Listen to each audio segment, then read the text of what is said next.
hopefully they can correct them. Now the first play of the drive there is incomplete. So another incompletion there. He's hitting on fewer than half his pass attempts in this one, and that is not a winning formula. Yeah, so let's make sure we give a little bit of credit to the defense here. They've given him a lot to think about, a lot of different looks, and he seems a little bit confused trying to complete passes. Throwing there, but this pass is going to wind up incomplete. They have to like what they've done defensively here at the outset of this drive. They forced a couple of incomplete passes, bring up a 3rd and 10. Don't be surprised to bring a little pressure on this snap. The chance of wasting this great starting field position, a real threat. This is 3rd and long. To the air, Allen. And the throw there going to be incomplete. I think it's safe to say that he's made some questionable decisions out there so far. Forced some throws into tight coverage. He's already been picked off in this game. 4th down now, but he was fortunate on that one. Not got another turnover on his ledger. The kick by Bass is good. And the lead is down to 1 now at 14-13.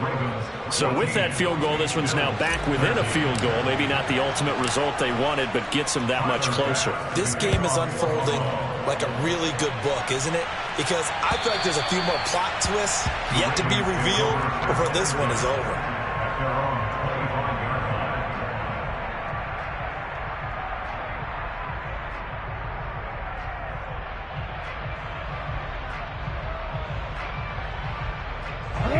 The Raven offense set at the line for this next drive. So now, Charles, this drive maybe a touch more important, trying to erase the memory of that interception they had the last time out. Yeah, and everyone goes through this because even the best in the game, you're going to have games where it just doesn't go right for you, and interceptions result. So, frankly, to me, it's all about how you respond, not just the types of plays that you call, but how you carry yourself, how you show your team that you're still with it, and how you continue to lead. So 8 yards on the completion there, and that'll bring up what looks to be a 3rd and inches. Can't be more than a half a foot.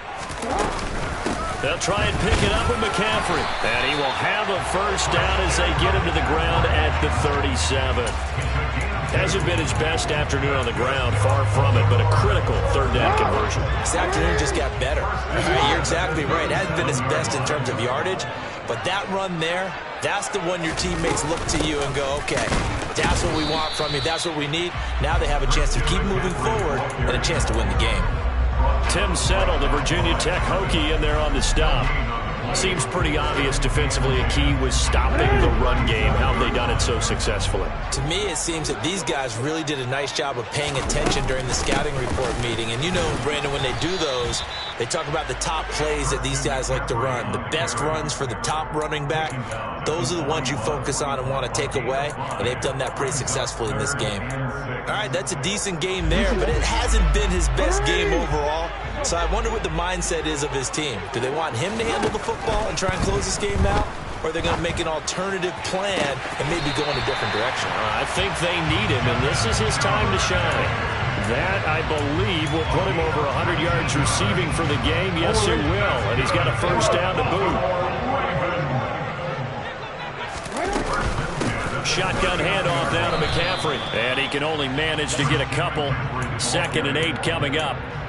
Well, the objective there, I mean, yes, the positive gain, that's nice, but work some clock. Yeah, you're exactly right, but the problem for them is still within a possession, so they can't just sit on it running the ball. They'll have to find a way to throw it effectively as well. If nothing else, they've already taken a couple minutes off the clock here already as they come up 2nd down.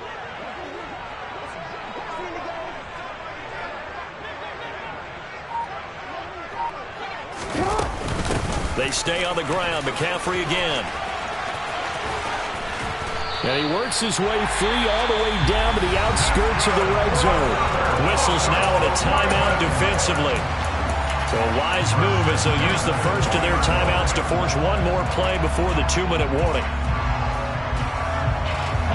Not totally home free yet, but it's looking good as they come up 1st and 10. And he'll get this down only to the 18.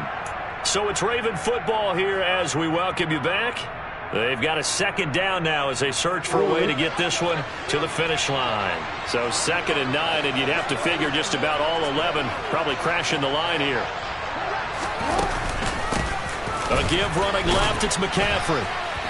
And he'll fight forward maybe to the line of scrimmage, but that's all. And now with 1:52 to go, we get another pause in the action. A timeout here defensively. And now the question everyone's wondering, look at the clock, late 4th quarter, do they put the ball in the air here on 3rd? I don't. I run the football, and I tell my offensive line, no leakage up front. I don't want my running back hit as I hand the ball off to him. I don't want any type of an issue. But if I am going to throw it, quick throw, out to the perimeter, maybe one of my best receivers running a quick slant or something like that. So the field goal unit is on the field as this is a big spot right here. This to get the lead up to 4. Tucker's kick is good. And high fives for that one as that drive ends in 3. So they get the 3, but you wonder now, is that going to be enough? Excellent question, because when I look at the smiles on that side of the field, they're a little tight, aren't they? If they had scored a touchdown there, those would be big half-moon grins right now because they'd feel a whole lot better about their position. And a touchdown in the other direction, all of a sudden they're down. And he's up across the 25 and down at the 28.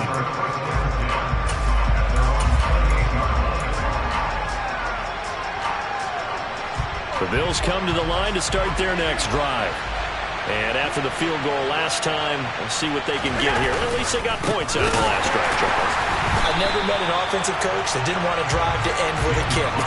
Most of them wanted to end with a PAT, right? In this case, a field goal, they'll take it way better than the alternative, which is a punt. Yeah, but you met fan bases that wanted that. They weren't happy with that field goal. I haven't met a fan base yet that wants a drive to end with a kick, other than the extra point. That's it. Trying to go for the big one there on 2nd down. Now they're likely down to their final 2 plays. And you know they've got to keep going for the big shot, right? So defensively, you play what they call top down. Nothing behind you. Make everything get completed in front. 3rd down. Here's a run by Cook. And he stopped up short of the first as they tackle him down at about the 36.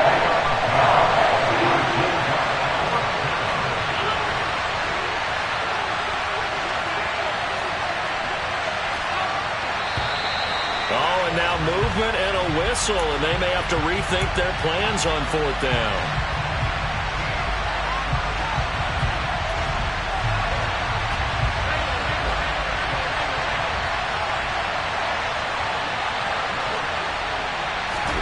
Now Allen, gotta have this one. Firing quickly here, and that's complete. And they will get the conversion on 4th down to stay alive, but time not an ally. Now Allen. And he can't get a throw off. He's taken down.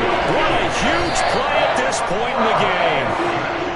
Odafe Owe in there to take him down, and the clock will roll. 7th play of this drive coming up, but a long way to go on 3rd down. One final shot. They'll look to throw.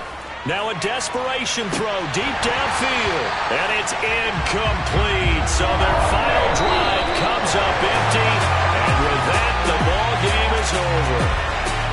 A fun, close ball game comes to an end. On that last play, Charles, they were on the wrong side of midfield. They needed something near a miracle, and they couldn't get it done. Yeah, the effort, that was good. Very good, in fact. They were just a little too far out to get a decent look at the end zone for that last opportunity. Couldn't get it done, but a nice game overall. So for Baltimore, it's a big win here as they move to 11-4 now in the year. And they'll get to stay home again next week as the Pittsburgh Steelers come to town. Meanwhile, for Buffalo, it's a tough blow to their playoff aspirations as they drop to 9-6.